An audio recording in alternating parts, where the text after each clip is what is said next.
Juan capítulo 15 y vamos a leer otra vez los versículos 1 al 8.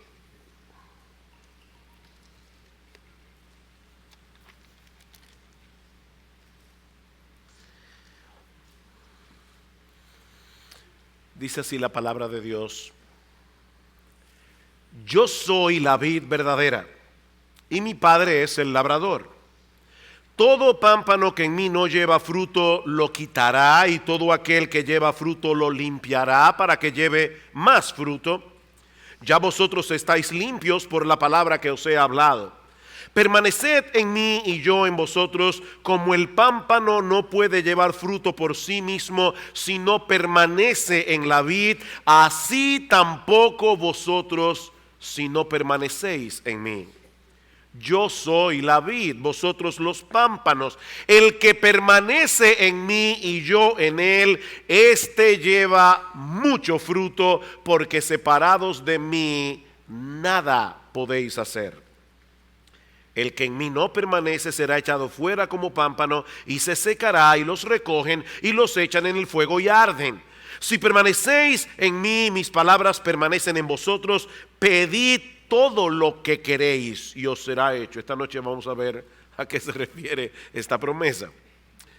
En esto es glorificado mi Padre, en que llevéis mucho fruto y seáis así mis discípulos. Una de las cosas que solemos hacer los creyentes cuando estamos compartiendo el Evangelio es recomendar a las personas que lean el Evangelio de Juan. Yo estoy seguro que muchos de ustedes han hecho eso. Comparten el Evangelio, la persona muestra cierto interés, quiere leer la Biblia, y uno le dice: no comiencen necesariamente por Génesis, comienza en el Evangelio de Juan. Y eso tiene sentido porque el mismo Juan nos dice que el propósito de su evangelio es llevar a sus lectores a creer que Jesús es el Cristo, el Hijo de Dios, y para que creyendo tengáis vida en su nombre. El Evangelio de Juan nos presenta en una forma clara y sencilla las verdades del Evangelio que un incrédulo necesita conocer para venir a Cristo en arrepentimiento y fe. Sin embargo, cuando nosotros venimos al conocimiento del Señor y continuamos leyendo el Evangelio de Juan, nos damos cuenta que contiene verdades teológicas sumamente profundas. Un comentarista dice que el Evangelio de Juan es como una playa cuyas aguas son lo suficientemente superficiales como para que un incrédulo pueda entrar por ellas en el reino de Dios, pero lo suficientemente profundas como para que el erudito más brillante se ahogue allí. Y lo cierto es que eso es lo que ocurre con este pasaje que nosotros comenzamos a estudiar la semana pasada. Luego de pasar varias semanas estudiando Juan 15, por un lado me siento que apenas estoy rasgando la superficie del texto, pero he podido ver más claramente que Juan 15 es como el ropero de las crónicas de Narnia, de C.S. Lewis. Los que han visto la película o han leído el libro, recuerdan a los niños que están jugando, llegan a una habitación, hay un ropero. Cuando uno abre el ropero, parece que el espacio que tiene dentro es estrecho, es pequeño, pero si decidimos entrar en el ropero, descubriremos un mundo fascinante que nunca podremos conocer completamente. Nunca. ¿Qué nos enseña Jesús en Juan 15? Algo muy sencillo, que Él es la vid, su Padre es el viñador y nosotros somos las ramas. Él no es una vid entre muchas otras vides, no, Él es la única vid. Todas las demás son falsas, todas las demás son inauténticas, todas las demás son engañosas, o como en el caso de Israel, una mera sombra que apuntaba hacia la verdadera vid. Y nosotros somos las ramas, unidas a Cristo por la fe con una unión indisoluble. De manera, mis amados hermanos, que nuestra única función en el mundo es llevar los frutos de la vid. De hecho, Él nos dice que el pámpano que da fruto es podado por su Padre. A través de la palabra, cuando la palabra es predicada, ustedes son podados, somos podados. Cuando Dios viene y nos disciplina por causa de algún pecado, a través de providencias aflictivas, el Padre nos poda. ¿Para qué? Para que llevemos más frutos. ¿Y qué clase de fruto es este? Bueno, la semana pasada decíamos que aunque el texto no lo define, nosotros tenemos evidencias suficientes en el pasaje para concluir que se trata de la vida de Jesús en mí siendo vivida y manifestada a través de mí. Es la vida de Jesús en mí siendo vivida y manifestada a través de mí. Recuerden, hermanos, la ilustración que el Señor está usando aquí. Las ramas que están vitalmente unidas a un árbol frutal van a producir el fruto de ese árbol. Sea mango, sea naranja, sea limones, lo que sea, porque esa es la naturaleza del árbol. El árbol produce conforme a su naturaleza. Si Jesús es la vid y nosotros somos las ramas, hermanos, ¿cuál es el fruto que van a producir aquellos que están vitalmente unidos, conectados con Cristo? Van a reproducir a Jesús. Un creyente que está dando fruto se está conformando cada vez más al carácter de nuestro Señor Jesucristo. Gálatas capítulo 5 versículo 22. El fruto del Espíritu es amor, gozo, paz, paciencia, benignidad, bondad, mansedumbre, fe, templanza. Esos frutos incluyen también todas las cosas que el Señor hace a través de los creyentes para la expansión de su reino, para la edificación de su iglesia, y que no puede ser explicado en términos naturales. Hermanos, hay un montón de cosas que los creyentes hacen que no puede ser explicado en términos naturales. Tenemos que decir, es la gracia de Dios en él. Ahora bien, no todos los creyentes fructifican en el mismo grado.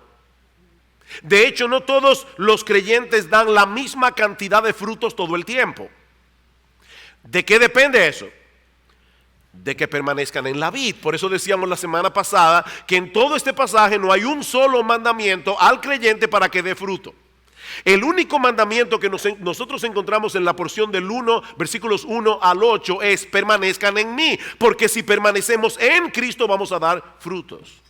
Así que el mandamiento no es den fruto, el mandamiento es permanezcan en mí, porque si permanecen en mí van a dar fruto. Versículo 4, permaneced en mí y yo en vosotros, como el pámpano no puede llevar fruto por sí mismo si no permanece en la vid. Hermanos, así tampoco vosotros si no permanecéis en mí. La fructificación depende de nuestra permanencia en Jesús.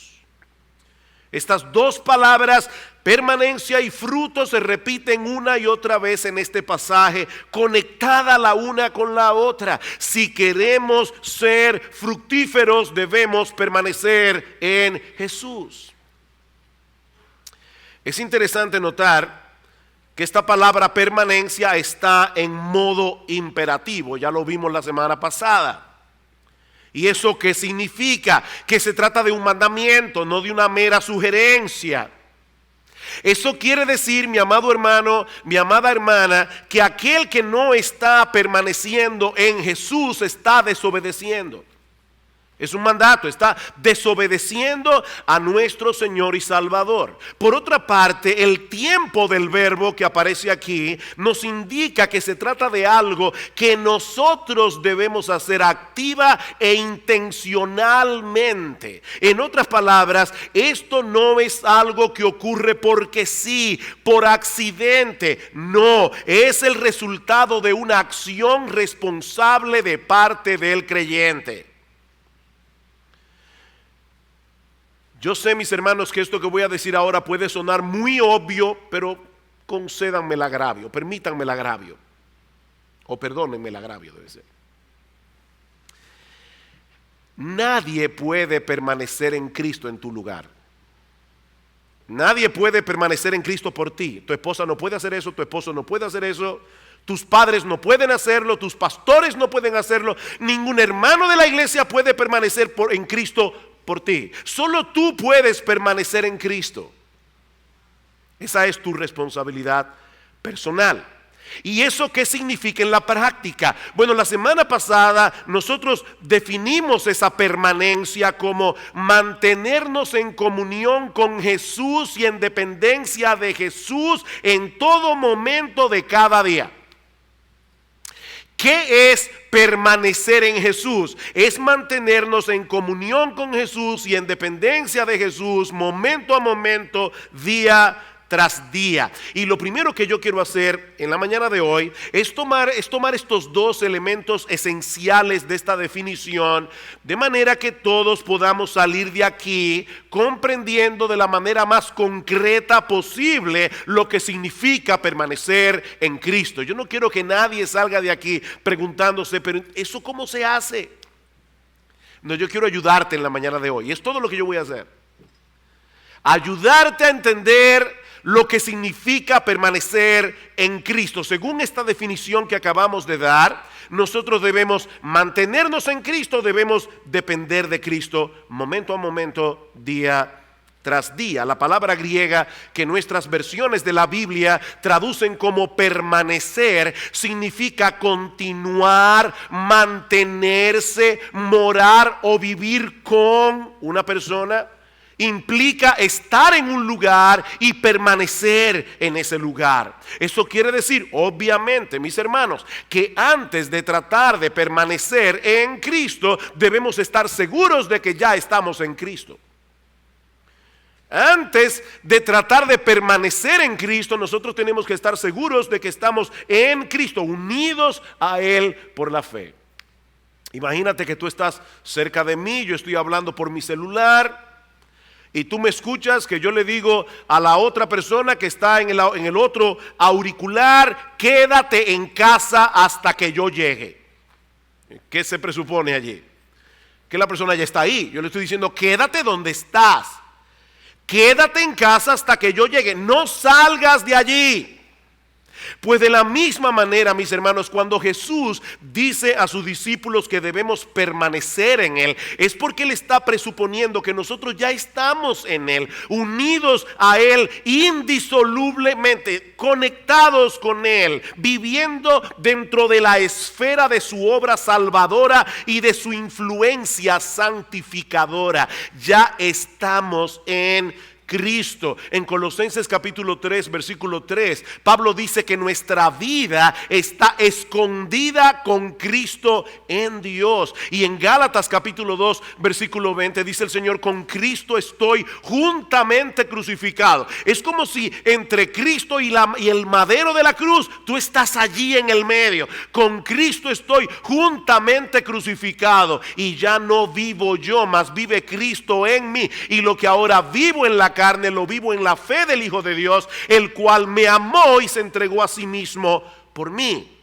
Ahora bien, una cosa es estar posicionalmente en Cristo y otra muy distinta, mantenernos cerca de Él, en intimidad con Él, en comunión con Él, en una forma experimental momento a momento. Son dos cosas diferentes. Por la gracia de Dios, mi esposa y yo cumpliremos 33 años de casado este próximo mes de noviembre. Y demás está decir que yo salí ganando. Ahora, eso quiere decir que hace más de 32 años los dos vinimos a ser una sola carne por el vínculo del matrimonio. Estamos posicionalmente unidos el uno al otro, como si nuestras vidas se hubieran fundido en una sola. Pero esa realidad posicional no produce automáticamente una unidad experimental entre mi esposa y yo.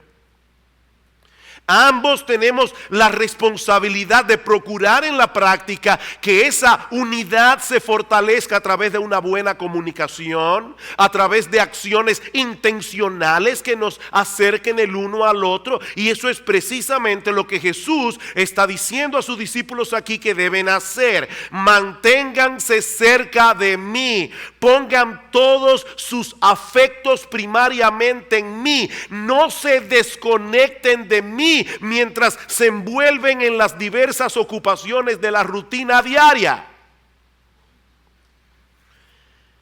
Debemos mantenernos anclados en nuestra devoción a Cristo. Vayan conmigo a Juan capítulo 1. Escuchen cómo Juan usa esta palabra, que por cierto es una palabra favorita en Juan, no así en Pablo y en los demás escritores del Nuevo Testamento, pero Juan usa la palabra mantenerse más de 40 veces en su evangelio y en sus cartas.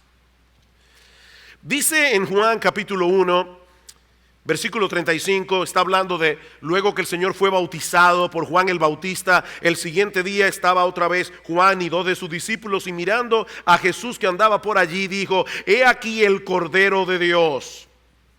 Le oyeron hablar los 2 discípulos y siguieron a Jesús. Y volviéndose Jesús y viendo que le seguían, les dijo: ¿qué buscáis? Ellos le dijeron: Rabí, que traducido es maestro, ¿dónde moras? Ahí está la palabra. Maestro, ¿dónde moras? ¿Dónde te estás quedando? Versículo 39, les dijo: venid y ved. Fueron y vieron donde moraba. Y ahí está la palabra de nuevo. Y se quedaron con él aquel día. Otra vez la misma palabra. Se quedaron con él aquel día, porque era como la hora sexta. Es decir, hermanos, ellos fueron a Jesús y permanecieron con Jesús físicamente, en este caso, todo el resto del día. ¿Qué significa entonces permanecer en Cristo? Es realmente estar con Cristo, es vivir con Cristo, es interactuar y conversar con Cristo. Significa mantenernos cerca del Señor en una comunión cercana, vital y constante. Juan Carlos Ryle nos dice en su comentario de Juan que es como si el Señor estuviera diciéndonos: aférrense a mí, no se suelten de mí, vivan una vida de comunión íntima y cercana conmigo, acérquense cada vez más, depositen todas vuestras cargas, todos vuestros pesos sobre mí, no se suelten ni un solo momento, arraíguense en mí. Mis hermanos, ¿acaso no es verdad que hay muchos momentos en que nuestras mentes andan divagando, entretenidas en tantas cosas que no estamos apercibidos de que el Señor está ahí? ¿O eso solamente me pasa a mí? Él está ahí y nosotros estamos unidos a Él. Esa es la enseñanza de Pablo en Romanos capítulo 8, versículo 35 en adelante. ¿Qué nos separará del amor de Cristo? Y la respuesta, si usted sigue leyendo el pasaje de Romanos, es nada, nada. ¿Qué puede separarnos del amor de Cristo? Nada. Nada, ni lo alto, ni lo profundo, ni lo bajo, ni lo alto, ni lo sublime, ni ninguna otra cosa creada nos podrá separar del amor de Dios que es en Cristo Jesús, Señor nuestro. Nada puede separarnos del Señor. Pero aquí estamos hablando de una realidad experimental. Yo no sé cuántos de ustedes han estado en medio de un grupo en el que no conocen prácticamente a nadie. Eso pasa sobre todo cuando invitan a uno a una boda de un primo lejano con el que tú no te relacionas mucho, y para colmo de males los asientos en la mesa tienen nombre y a ti te toca sentarte en medio de un grupo de gente que tú no conoces. Me pasó recientemente esa situación. Hermanos, uno se siente como en una especie de limbo social. ¿Se han sentido así? En un limbo social. O sea, usted está ahí pero realmente es como si no tuviera. Yo me pregunto, mis hermanos, ¿cuántas veces el Señor se sentirá así en medio nuestro? ¿En un limbo social? Él está allí, pero nosotros estamos tan entretenidos con tantas cosas que es como si no estuviera a nuestro lado.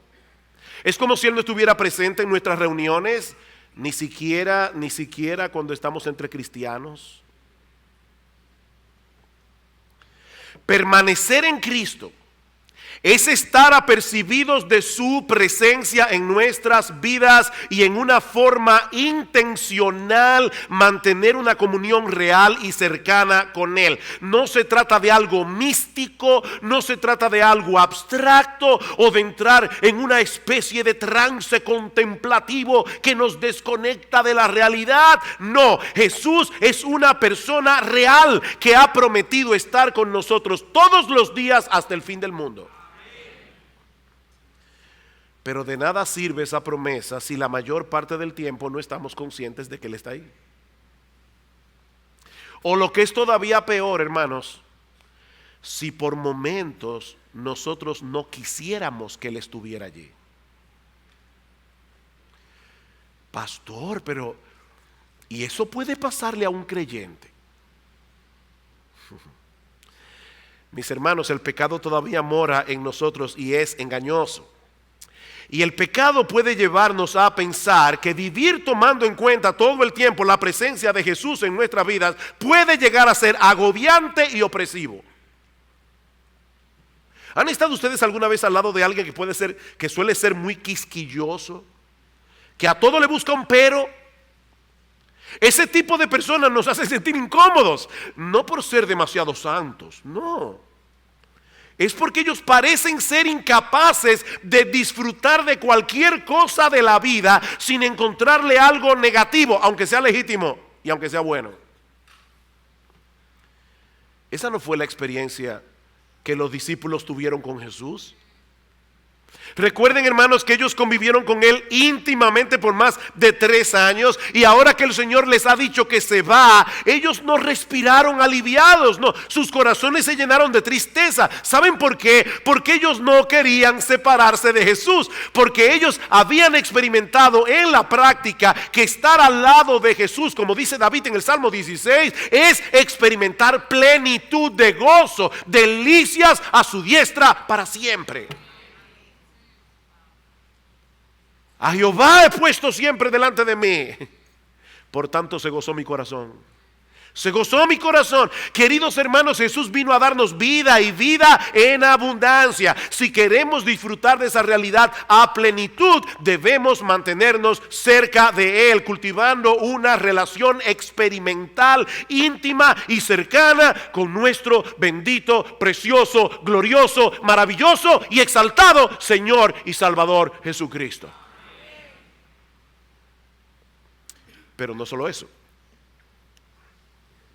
Así como debemos mantenernos cerca de Cristo, también debemos depender de Él, momento a momento, conscientes de la necesidad que tenemos continuamente de todos los recursos que se encuentran en Él. El creyente que permanece en Cristo vive con la conciencia de lo mucho que necesita a Cristo. Él sabe que cuando está atribulado, solo podrá encontrar en Jesús el consuelo que su alma necesita. Él sabe que cuando nos sentimos desfallecer, solo en Cristo podemos encontrar el aliento y el estímulo necesario para seguir corriendo la carrera. Que cuando nos sentimos asediados por la tentación, solo en Cristo podemos encontrar la fortaleza necesaria para poder resistir. Y cuando queremos poner nuestros dones en operación para la expansión de su reino, para la edificación de su iglesia, nosotros sabemos que solo de Él podemos recibir los recursos de su gracia para poder ministrar eficazmente. Separados de mí nada podéis hacer. Es por eso que Pablo dice en Filipenses capítulo 1 versículo 21: para mí el vivir es Cristo. Pablo, ¿cómo tú defines la vida cristiana? Para mí el vivir es Cristo, porque Él es el centro alrededor del cual debe girar toda nuestra vida. Juan 15:6, 15:5 otra vez. Yo soy la vid, vosotros los pámpanos. El que permanece en mí y yo en él, este lleva mucho fruto, porque separados de mí nada podéis hacer. Queridos hermanos, si queremos tener una vida fructífera, debemos descansar en Cristo.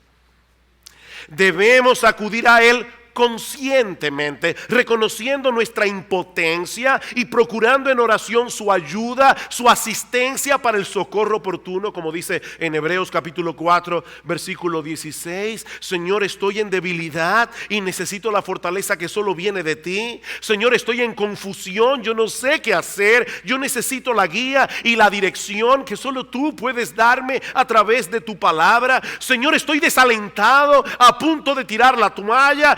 Necesito que me rescates, necesito que me levantes. Señor, yo quiero ser útil en tu reino, pero yo sé que yo no voy a poder hacer nada que realmente sea útil y que sea eficaz sin la ayuda de tu gracia. Ayúdame, Señor. Mi hermano, no olvides que nosotros somos meras ramas que no pueden producir por sí mismas absolutamente nada, si no es por la savia que fluye del tronco de la vid. De hecho, es interesante que en el pasaje de Juan nunca se dice que los pámpanos dan fruto. Eso es interesante, siempre dice que llevan fruto. No sé si se dieron cuenta. En todo el texto dice que llevan fruto. Porque el que produce el fruto es Jesús. Y nosotros, las ramas, llevamos los frutos. Mantente aferrado a la vid para que puedas llevar los frutos que solo la vid puede producir. Ahora, yo les decía al principio de este mensaje, yo no quiero arriesgarme a que algunos creyentes salgan de este lugar sin entender todavía cómo llevar esta enseñanza a la práctica. Así que, habiendo visto los dos elementos esenciales que componen nuestra permanencia en Cristo, mantenerse en Jesús, depender de Jesús, ahora yo quiero que veamos otros dos elementos que son indispensables para nuestra permanencia en Jesús. Nosotros podríamos mencionar otras cosas, pero estos dos son indispensables para nuestra permanencia en Jesús, y el primero es su palabra. Su palabra. Si queremos permanecer en Cristo, dice el Señor, sus palabras deben permanecer en nosotros. Versículo 7, si permanecéis en mí y mis palabras permanecen en vosotros, pedid todo lo que queréis y os será hecho. Yo le decía al principio, esta tarde, si el Señor lo permite, vamos a ver lo que significa esta maravillosa promesa en cuanto a la oración, pero ese no es el punto que yo quiero tratar ahora. Jesús está diciendo aquí, si permanecéis en mí y mis palabras permanecen en vosotros. John Piper, hablando acerca de esto, dice, la morada de Cristo en nosotros es intercambiable con su palabra morando en nosotros. Él es la palabra encarnada y esta es la palabra de Cristo escrita. Es intercambiable. Si Él permanece en nosotros, sus perspectivas permanecen. Si Él permanece en nosotros, sus prioridades permanecen. Si Él permanece en nosotros, sus principios permanecen. Si Él permanece en nosotros, sus promesas permanecen. Si Él permanece en nosotros, sus mandamientos permanecen. En resumen, cuando Cristo permanece en nosotros, su palabra permanece en nosotros. Esa es la enseñanza de Pablo en Romanos capítulo 12, versículo 2, que de hecho allí encontramos algo extraño gramaticalmente hablando, porque Pablo dice, no os conforméis a este siglo, sino transformaos por medio de la renovación de vuestro entendimiento. Lo extraño de ese pasaje es que el mandamiento transformarse está en voz pasiva, y aquellos que hace mucho que no pasaron por la escuela saben que en la voz pasiva el sujeto recibe la acción del verbo. De manera que lo que Pablo está diciendo allí es, déjense transformar. Déjense transformar. ¿Cómo? Por medio de la renovación de vuestro entendimiento, empapando vuestra mente con la palabra, para que la palabra despeje las tinieblas con las que llegamos a Cristo. Hermanos, todos nosotros llegamos con prejuicios al evangelio. Todos nosotros llegamos con mentiras al evangelio, creyendo cosas que no son verdad. Pero Cristo viene con su palabra y nos trae luz y comienza a despejar esas tinieblas. ¿Saben qué, hermanos? Cada vez que nosotros actuamos conforme a la voluntad de Dios revelada en su palabra, no es simplemente que nos estamos apegando a un código de conducta.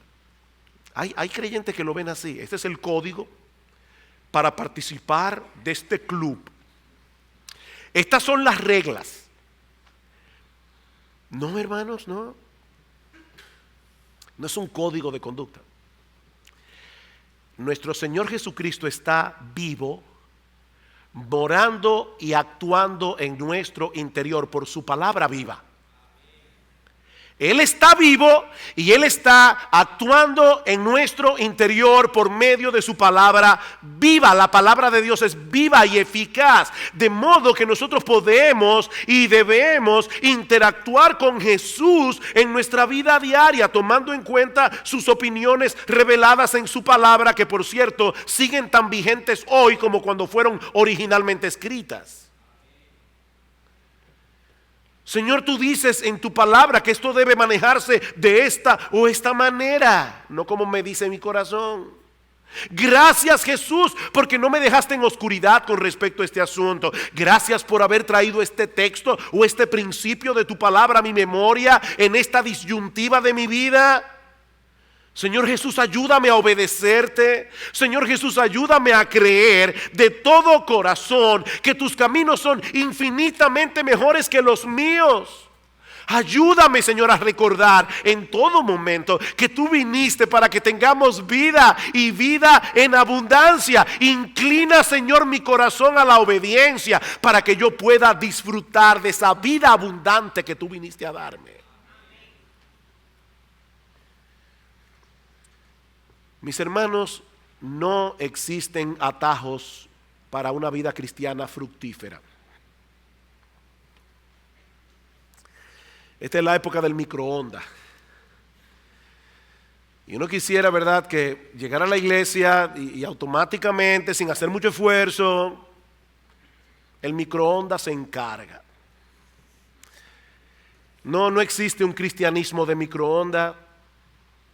No hay atajos para una vida cristiana fructífera.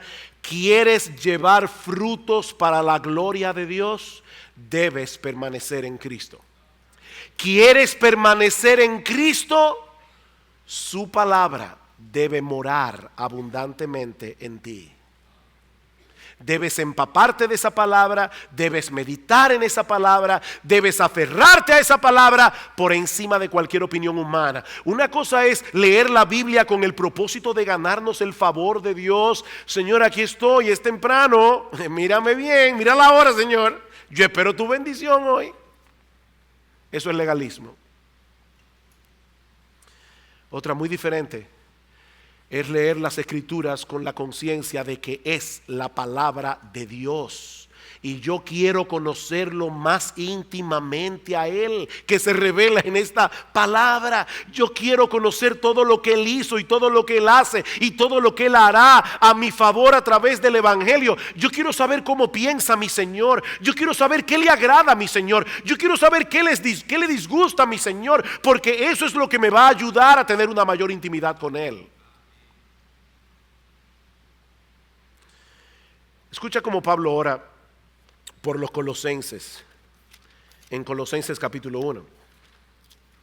Colosenses capítulo 1, yo leí este texto en el culto de oración este miércoles. Dice, por lo cual, versículo 9, por lo cual también nosotros desde el día que lo oímos no cesamos de orar por vosotros y de pedir que seáis llenos del conocimiento de su voluntad en toda sabiduría e inteligencia espiritual. Yo quiero que ustedes sean llenos de ese conocimiento ¿para qué? Para que andéis como es digno del Señor, agradándole en todo, llevando fruto en toda buena obra y creciendo en el conocimiento de Dios. Yo quiero que ustedes hagan eso. Pablo, ¿y cómo yo puedo llenarme del conocimiento de su sabiduría, de esa sabiduría, del conocimiento de su voluntad? Colosenses 3:16, la palabra de Cristo more en abundancia en nosotros, enseñándoos y exhortándoos unos a otros en toda sabiduría, cantando con gracia en vuestros corazones al Señor, con salmos, con himnos y cánticos espirituales. Yo quiero que la palabra de Cristo more en abundancia en vosotros.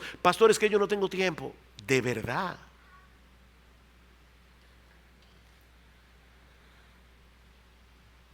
Dice John Piper que si para algo va a servir el Facebook y el Twitter en el día del juicio, es demostrar que la falta de oración y de lectura bíblica no era falta de tiempo. Que tú no tienes tiempo.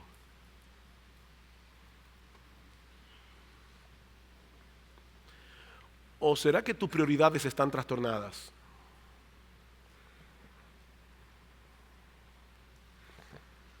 ¿Quieres permanecer en Cristo? Procura que su palabra permanezca en ti. Esta semana alguien publicó en el correo de citas edificantes, yo no sé si es Salvador o si eres tú que haces las citas edificantes, pero publicó una cita de J.D. Greer que dice: lee tu Biblia como si tu vida dependiera de ello, porque realmente es así. Lee tu Biblia como si tu vida dependiera de ello, porque realmente es así. Pero hay otro elemento indispensable para nuestra permanencia en Cristo, y es la oración. La oración. Noten que hay una relación entre nuestra permanencia en Cristo y su permanencia en el Padre. Versículo 10, Juan capítulo 15, versículo 10, dice el Señor: si guardareis mis mandamientos, eso también lo vamos a ver esta noche, si el Señor lo permite. Si guardareis mis mandamientos, permaneceréis en mi amor, así como yo he guardado los mandamientos de mi Padre y permanezco en su amor. Jesús nos está diciendo: permanezcan en mí como yo permanezco en el Padre. Y si hay algo que caracterizó la vida de Jesús durante todo su ministerio terrenal, fue la relación de intimidad y cercanía que él mantuvo con su Padre Celestial en todo momento y en toda circunstancia. Jesús, a través de toda su vida, dependió claramente de su Padre en oración. Vayan conmigo a Lucas capítulo 22, por favor.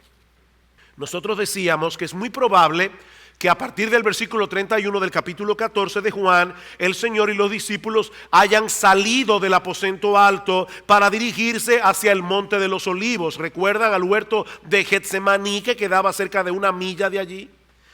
Pero ahora escuchen este detalle que Lucas incluye en su evangelio y que no aparece en el evangelio de Juan.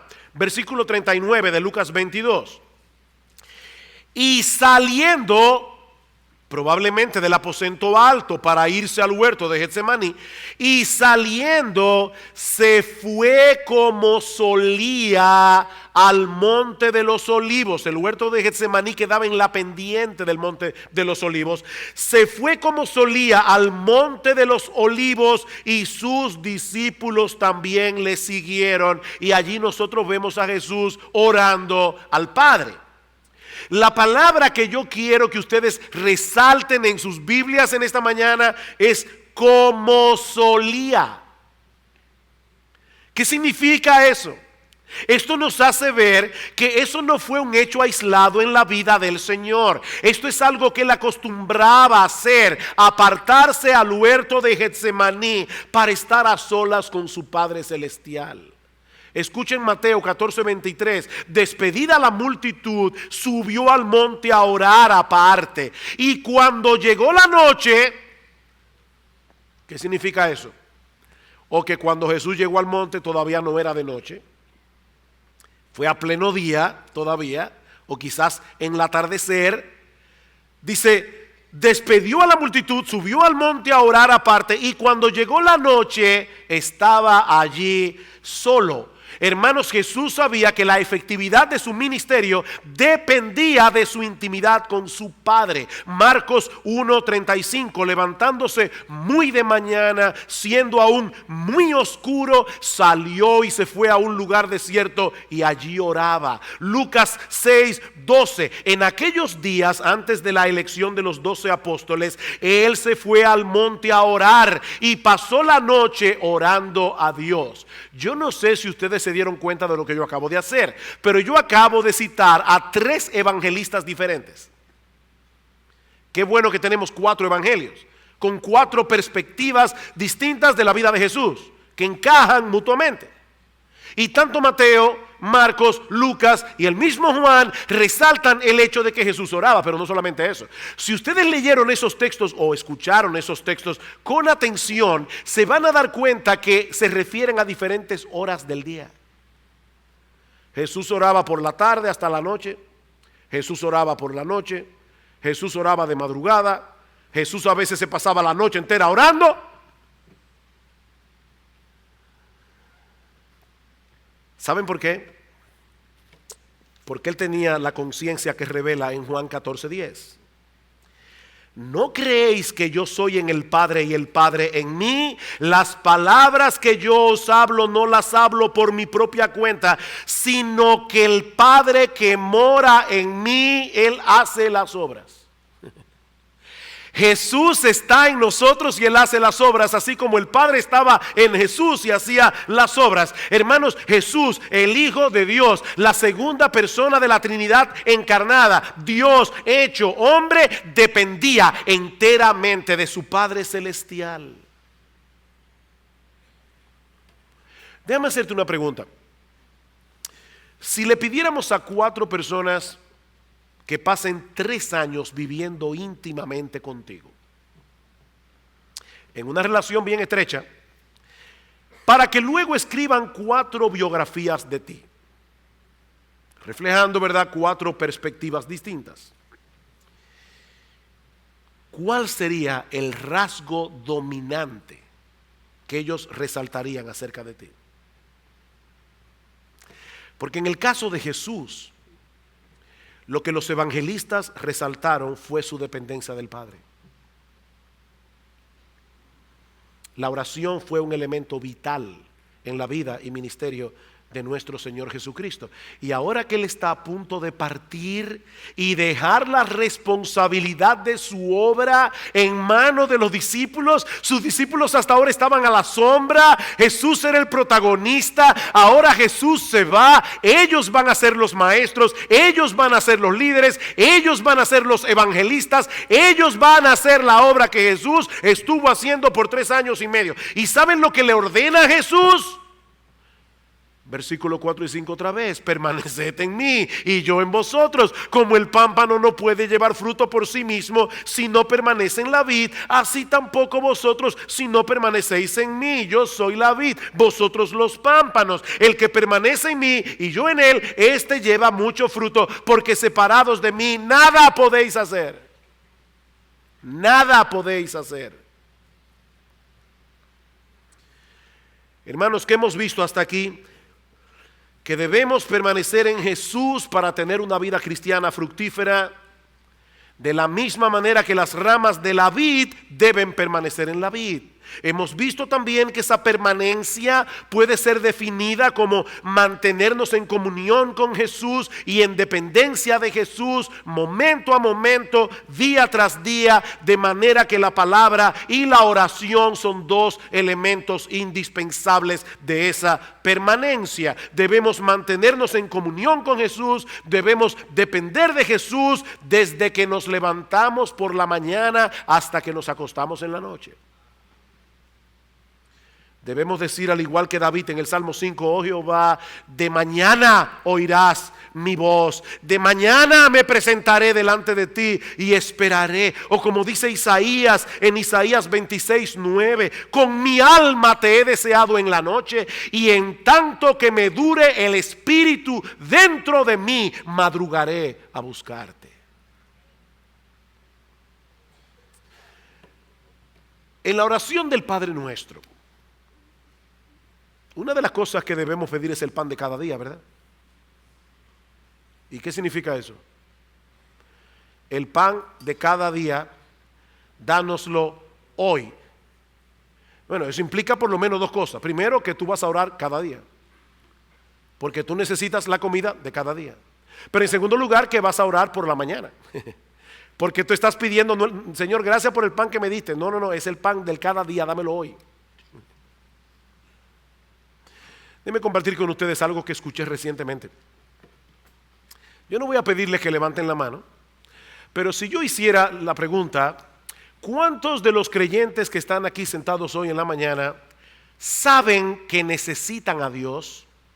¿Saben que necesitan un tiempo a solas con Dios?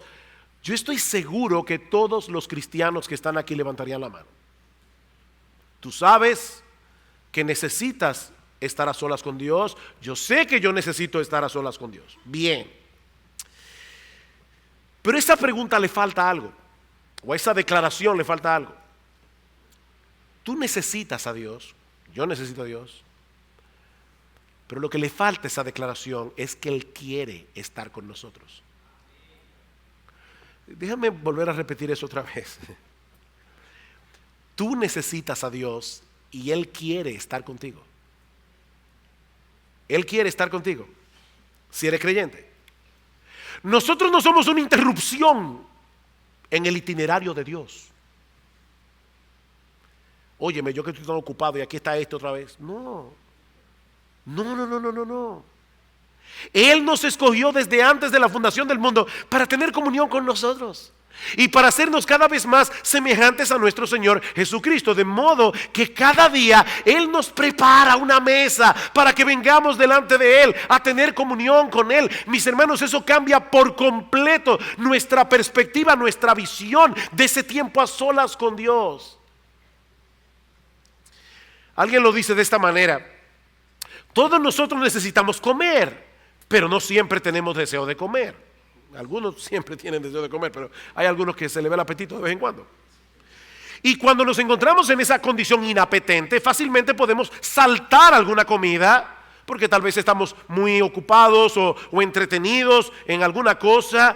Ahora, si yo supiera que mi esposa me ha preparado mi plato favorito con mucho esfuerzo, porque es una fecha especial y ella quiere agradarme y pasar ese tiempo conmigo, ustedes pueden estar seguros de que yo no voy a saltar esa comida, no importa los compromisos que yo tenga ese día. Mis hermanos, lo que yo les estoy diciendo es que nuestro Dios nos prepara cada día un banquete de gracia y misericordia.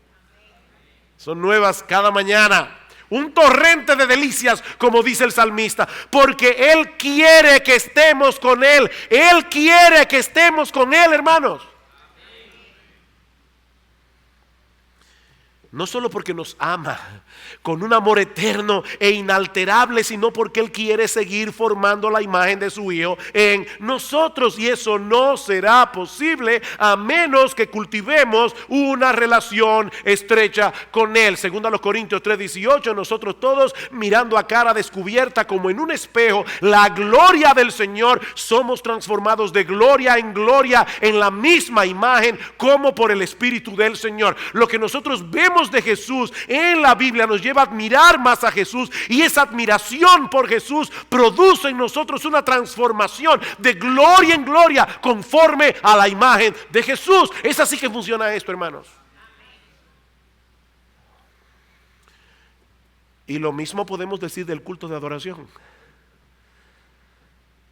Del culto de adoración, hermanos, cuando una persona falta al culto de adoración por una causa que no sea justa, está manifestando algo peligroso. No en balde en Hebreos capítulo 10, cuando dice no se dejen de congregar como algunos tienen por costumbre, lo dice en el contexto de la apostasía, porque una de las primeras características de aquel que apostata, una de las primeras evidencias de aquel que termina apostatando de la fe, es que se comienza a desconectar de la iglesia en los cultos de adoración. Pero piensen en esto, hermanos, y yo no digo esto ahora para que me tomen pena, Pero Cristo ha prometido estar con nosotros en medio de su congregación cuando estemos 2 o 3 congregados en su nombre. Y durante la semana hay un siervo suyo, un pastor, un predicador que se pasa horas y horas y horas y horas estudiando las Escrituras, preparando el banquete que él sabe que Dios quiere que él le sirva a su pueblo. Él mismo va a estar allí, moviéndose en medio de los 7 candeleros de oro y tomando algo de la mesa de lo que el pastor preparó y dándotela a ti de manera particular, y toma otra cosa de la mesa que el pastor preparó y te la trae a ti de manera particular. Pero tú no estabas ahí, porque ese día no te dio deseos de venir a la iglesia. O decidiste irte a comer a otro lado. Dios está en su iglesia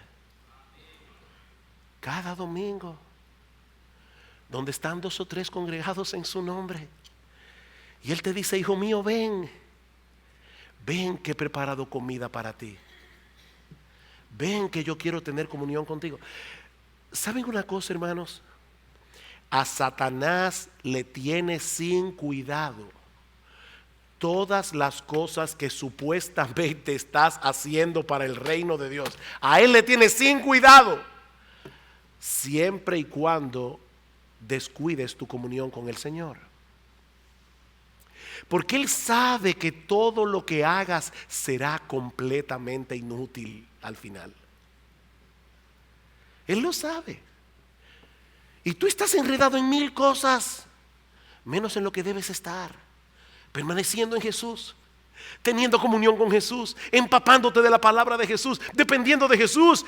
Y el diablo te está mirando allí bien ocupado, porque él sabe que en el día del juicio, cuando tus obras sean traídas delante del tribunal de Cristo, se quemarán como heno, madera y hojarasca.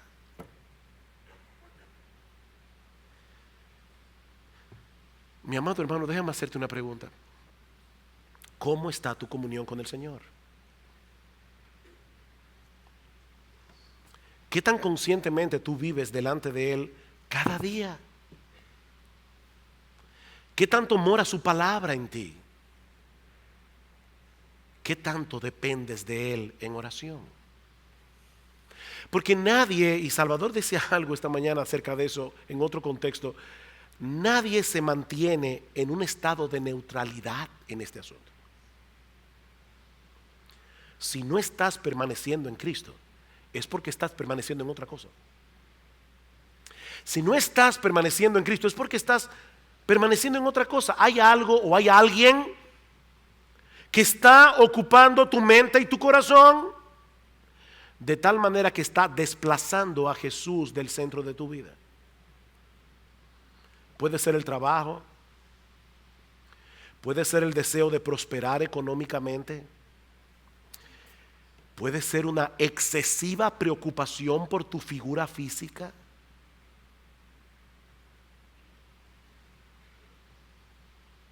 Muchas horas en el gimnasio, pocas horas de estudio de la palabra de Dios.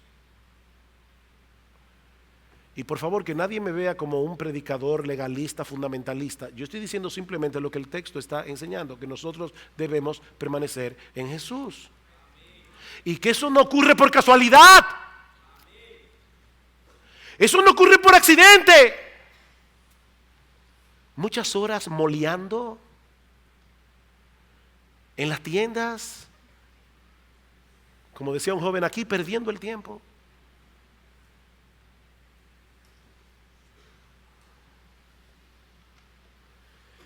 Yo sé que muchos están preocupados por la mundanalidad en la iglesia, por la mundanalidad que profesan, que perciben algunos que profesan la fe, por la forma inmodesta como se visten algunas, por los lugares que visitan, por las entretenciones que se permiten. Hermano, cada vez es más difícil distinguir a los creyentes de los incrédulos en sus entretenciones.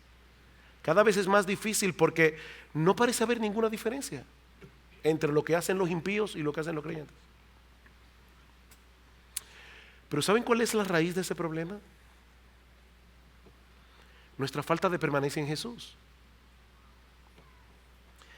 Ese mal no se corrige poniendo más reglas que las que hay en la Biblia. Eso sí es legalismo. Sino creyendo de corazón que en la presencia del Señor hay plenitud de gozo, delicias a su diestra para siempre.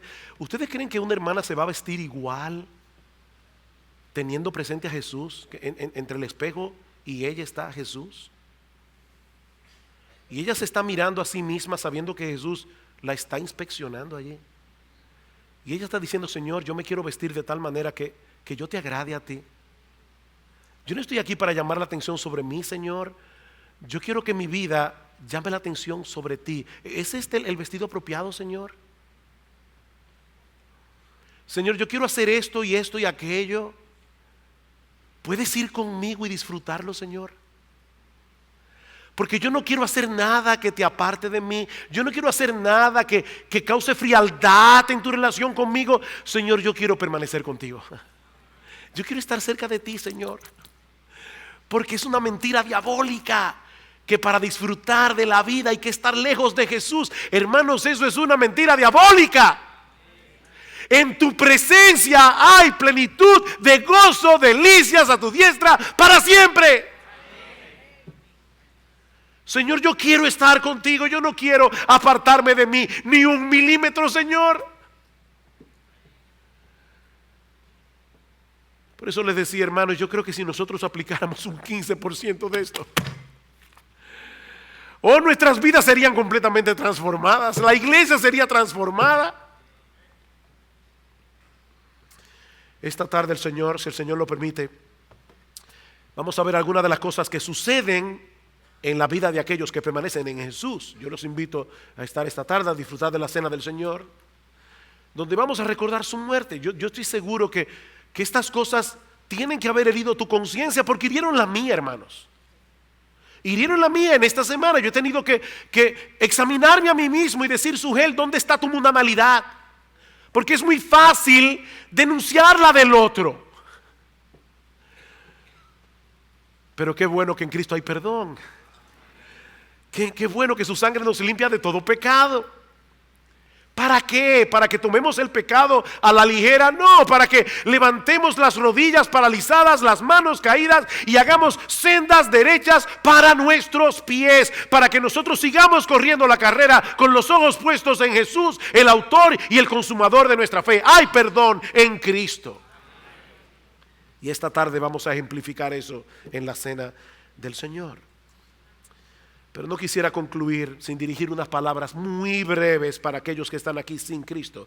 Mi amigo, nadie puede permanecer en Cristo sin estar primero unido a Cristo por la fe. Recuerda que Él es la vid verdadera, la única vid que ofrece salvación y vida eterna para todos los que creen en Él. Mi amigo, solo en Cristo hay perdón de pecados. Solo en Cristo hay reconciliación con Dios. Solo en comunión con Él puedes tener una vida verdadera, verdaderamente fructífera, no solamente aquí y ahora, sino por toda la eternidad. Pero tienes que arreglar primero tus cuentas con Dios. Tienes que venir a Cristo en arrepentimiento y fe, confiando únicamente en Él y en su obra redentora en la cruz del Calvario. Mi amigo, allí donde estás, pídele a Jesús que te salve. Pídele que te salve, pídele que tenga misericordia de ti. Mi amigo, no te vayas de este lugar como una rama seca, cuando puedes irte unido a la vid, recibiendo todo el beneficio de estar en unión con ese precioso, maravilloso, extraordinario, exaltado, bendito Señor y Salvador Jesucristo por los siglos de los siglos.